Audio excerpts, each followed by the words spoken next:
Nick Stuart, welcome to the Isle of Wight County Press. You're standing in the Isle of Wight West constituency for the Isle of Wight Liberal Democrats. So to start with, then, we've got the public questions. Obviously, one of the main issues this time around is ferries. Islanders say they're overpriced. They have for many years been unreliable and have plagued islanders for many years now. Nick wants to know exactly what you would do to improve cross-Solent travel. It's very straightforward. It's something I got through council. All council agreed last November, and it's three things: regulation, service obligation, and subsidy. We could break that down. Regulation means of the ferries, of the staffing levels, of the requirements for safety. Service obligation means they actually run when they're supposed to at a reasonable level, and subsidy is basically what they do all over Europe. So everywhere from Norway to Denmark and all the way around. I mustn't exclude Scotland. Scotland have a sensible system of what's called road traffic equivalent, which basically means that it is possible to get it to and from islands at a sensible cost at a sensible time. Okay, and how do you enforce that then? Because I know it's easy to say regulation and stuff like that, but how do you get that to be enforced? Well, regulation by definition has to be backed by legislation, and you're looking at primary legislation. So that is why the MP needs to be involved. There's been a lot of talk about the council, but the council have no authority whatsoever over ferries. So there's not a lot of use trying to blame somebody who can't actually do anything. And primary legislation means literally that. It means private members' bills, amendments to current bills, anything that will actually work. And having worked at Whitehall, I'm aware of the sort of channels by which you can do that. Okay, and moving on to dentistry now. The dental crisis on the island, everyone knows that they're struggling to get an appointment. Islanders young and old, and Health Watch Isle of Wight says it's distressing to many. Mike wants to know what you would do about it. Well, the first thing is that you actually have to change the system by which they are remunerated, by which they're paid. Because at the moment they're paid under a particular formula, and that basically encourages people to leave the NHS. And there are a number of dentists, and we've spoken to them, who actually would like to work in the NHS, but they just can't. It's impossible. Slowing down, I know how distressing it is. During COVID, I actually used a pair of pliers. I had a broken tooth, that was it. I am aware of people who are much worse off than that. And if you have children in pain and you can't get an appointment, that's not just distressing, that's diabolical in 21st century Britain. And moving on to storm overflows, and obviously contains sewage, again another hot topic for islanders, especially with the releases of cows last year, 5,000 hours of releases over there. Michael would like to know how you would hold Southern Water to account, and what you would do to stop pollution, not just in the seas, but in the rivers and estuaries as well. It's something we've been talking about again. Like many people.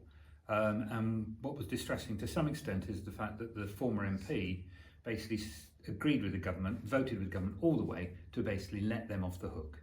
The Liberal Democrats have made it very clear they would hold the directors personally to account, the companies to account, and enforce real targets, which happened relatively rapidly. It's a lack of investment, and it's the fact that basically because of private equity they've been pumping money out of their companies and into their pockets, out of our pockets into theirs. So they pump in sewage and pump out money. I know you mentioned the former MP there. I guess he would argue that they've imposed fines, etc., onto these private companies, the CEOs. What would you say in response to that? Well, they haven't touched the CEOs. They've done nothing at all about the massive bonuses which they get. One of them just got it down in southwest Devon, where a load of people got poisoned, cryptosporidium. They've got a massive mega bonus. Not quite sure what that's for. I mean, is that by thinning out their customers? The MP is following his party strictures, and I understand that he's doing that. I wouldn't. I would not have allowed that to happen. And one of the key things about the Liberal Democrats is that we are very independently minded, and we will stand up for the people that we represent. Okay, and moving on to energy bills now, we know they're about £400 higher than they were 3 years ago. That's despite the price cap fall in July, so next month. That's right. Yeah. What would you do to support islanders who are struggling really in the cost of living crisis? It's one of those key things. You actually step back and go, why are their energy bills so high? One of the reasons why they're so high is because we are still utterly reliant upon imports. We're also reliant upon gas, oil, and a number of other things where we should be actually working with reduction of energy consumption, and that means we should be insulating homes, we should be looking for energy capture. Everybody now talks about windmills. We always talk about solar panels, and that's what when I've been in council as a councillor, one of the key things for planning for me was, where's the energy capture? How do they deal with the sewage? How do they deal with drainage? So coming back to it, yes, there's a major problem. You've got to look at how you can support people in poverty. Yeah, okay. I'll stop you there, but moving on to education now and improving the outcomes and support for schools on the island in particular. How would you go about doing that? Well, most people probably will be aware that I was a teacher here on the island as a science teacher in high schools for, I think, 3.5 years in a couple of schools. So I'm aware of the issues there. One of the primary things, of course, is that the schools are forced to gear up towards sort of academic success, which is brilliant for a certain number of children, but it isn't a holistic approach to educating children. Children need to be educated in the community structures, they need to be educated in the jobs which they might go into, they need to be given the skills for life. And in many ways, the current system doesn't do that. So we export 40% of our children to university. Mm-hmm.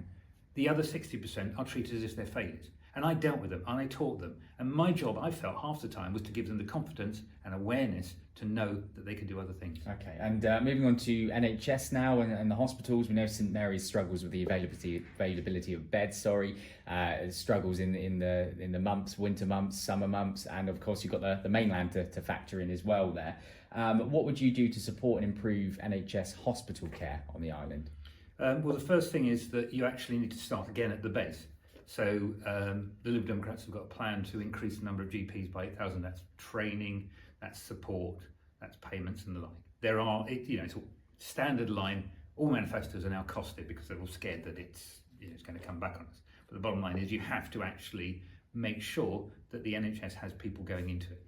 And then you need to ensure that people, if they're forced to go to the mainland, are actually really supported to do that. Because the ferries, the fare structures, the services that you see now, the cancellations and the like, make it extremely difficult for people who are slightly ill or have particular conditions to go over. But if you're seriously ill, travelling to the mainland for hospital appointments is very, very difficult. Okay. And my next question was going to be about GPs and how you would increase appointments and stop the rut of kind of closures we've had on the island. So what would you do to tackle that? Well, again, I mean, our manifesto is quite specifically focused on rural small practices and supporting them. One of the problems we face on the island is that we've had a gradual concentration of public services into smaller and smaller spaces, and then they vanish over to the mainland.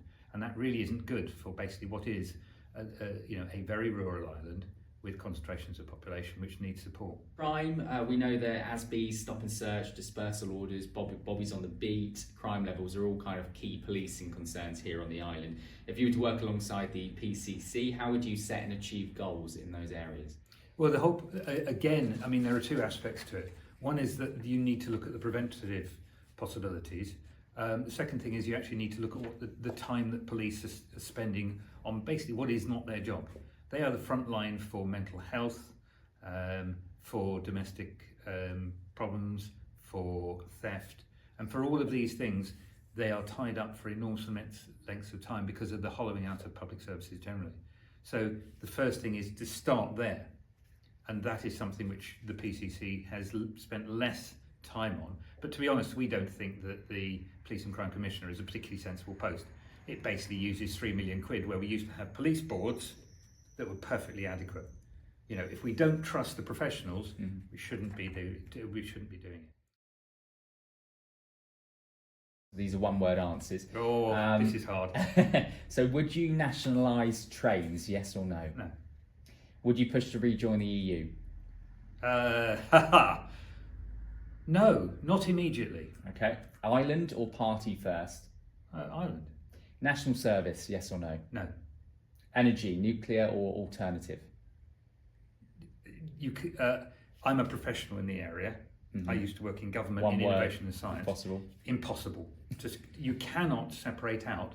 You have to have a combined energy system. Okay. It should be Yeah. alternative energy as far as possible. Okay, so alternative. Yeah. So should 16-year-olds be allowed to vote? Yes. Your party, I know, looking at it, your party promises to halve the time it takes to sentence all criminals. Yes. And end prison overcrowding. I mean, that's kind of a big issue and a big topic that everyone would love to see addressed. How exactly are you going to do that? I have a relation who's a former judge, so I know I have some inside information. I also took people to court when I was in civil service. So you have to start with the financing, the infrastructure. Basically, you have to pay for enough judges and enough courts to be able to sit. You have to set it up in a way. The court system infrastructure, IT, is appalling. So the whole issue is that we're hollowing out public services again, and then we expect them to manage. We're going back to Victorian times when you could have cases of some which would go on for 20 or 30 years. And do you know the standard line, which is justice delayed is justice denied? Well, how can we ask people, victims, to wait for decades? Okay. And noticed, your leader, Ed Davey, he launched his campaign at Thorpe Park. Yes. And then when he launched the party's manifesto, he came out to ABBA's Take a Chance on Me. Is he taking it seriously? And if not, then why should we take any Lib Dem candidates seriously? Yeah, he's taking it seriously because if you actually notice, and this is one of the things which we're trying to do, one of the problems we face is that we are the third party and therefore we don't get enough attention. And we are actually the most innovative and interesting party in many ways, the most sensible party. But if we don't get the policies in front of the public, it doesn't work. So he starts with a stunt, quite deliberate, like Lake Windermere. But the whole point was he was pointing out how much sewage had been pumped into Lake Windermere. So what we're looking at is, we've got your attention and now we'll tell you something really serious. And moving on to the final set of questions now, if you were to be the island's MP, of course in your constituency, what would your first 3 top priorities be? Ferries. And that's where that's the whole point. If you're an MP, and I've been in Whitehall, and I've dealt with MPs and I've dealt with a lot of ministers from all parties. Yeah. And the whole point is you actually absolutely focus. My party is very well organised, so the normal run of things we will deal with on a day-to-day basis and all the rest of it. But in my view, the island needs to deal with its ferries, or it needs its ferries dealt with, and it needs to be dealt with in Whitehall, and it needs to be dealt with urgently. Okay, and that was one priority. So Sorry, if you have 3 priorities, then how do you divide them? You start with ferries. Okay. Ferries cause problems for the economy, they cause problems for health, and they divide communities, and they divide families. So unless you deal with that immediately and primarily, everything else is much more difficult. You can't build housing if you can't bring the supplies and the people you need backwards and forwards. To start with ferries and then work from there. Yeah, okay. yeah, definitely. And if the other MP elected in the other constituency isn't Michael Lilly, isn't the other Lib Dem, how would you work with them? And of course the council as well. Well, easily. In government I was used to working cross-government departments. And believe me, that's more difficult than political parties. Most political parties, most of them, vast majority of people really care. And that's all we need to start with. In my committee on the council, I have people from 2 main parties, other parties, independents and the like, and we work really well together because I make sure that we listen to all the voices and take into account all of the concerns, and we work forward. So we have done some really interesting stuff on, say, the Draft Island Plan Strategy, or most recently on the industry of the island, and we're moving forward with that. So working with other people is not a problem, and in fact if you look at any of the videos from the recent hustings and things, you will see that I will quite happily talk to every single other candidate and listen to them. I may not agree, but I will listen. Okay, and very finally, why should Islanders trust you to be their MP? It's always an interesting question because I'm a normal British person. I don't like pushing myself forward. I'm not particularly good at it in many ways. I'm a sort of anti-politician. I'm too busy doing stuff rather than shouting.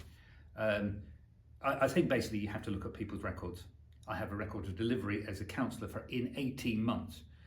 And it has been said to me that I've done more in 18 months than, say, other people who have been councillors in my area have done over many years.